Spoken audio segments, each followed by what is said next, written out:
Hello, and welcome to one more chapter with me, Kay. I'm Alleena. Today I'm going to be talking to you about the book The Secrets of Life and Death by Rebecca Alexander. So this is a book that follows two different storylines. The first one is in historical, Transylvania, with Edward Kelly and John Dee, and these are the, people in history behind, Enochian type angel magic.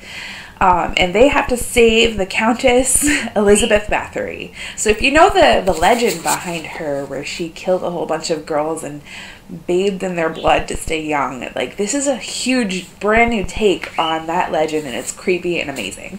But the other line of the story follows Jack Daw Hammond, who is a revenant, who is a borrowed timer, who is somebody who isn't quite alive but isn't quite dead, who is a soul bound to her body based on this Enochian type weird magic thing, and I can't get into it too much because that will give away a huge part of why the two stories link together. We follow her, and we end up finding out that she is trying to save the life of somebody else, another girl. But at the same time, this creature is after them because their blood is important.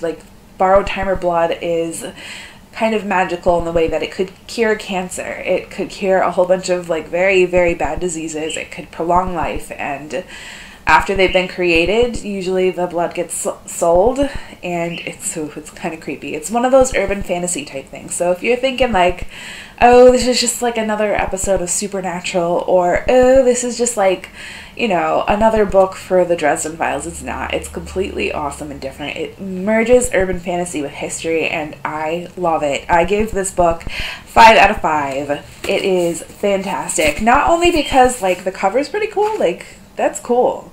It kind of one of my professors said something along the lines that urban fantasy is, that character in the streetlight in the dark. There's something about that character, but you don't know what because they're too far away and too mysterious. That's what this cover is. Literally, it's exactly that, and, it's pretty. But this story, I've never read anything like it before.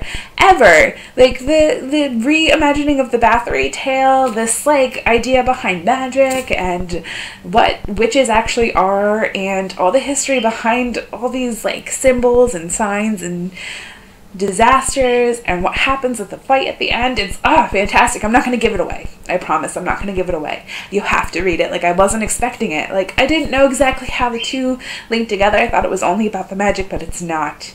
It's not about the magic. You are going to love this book. I would just say, as soon as you see it, pick it up. It's great.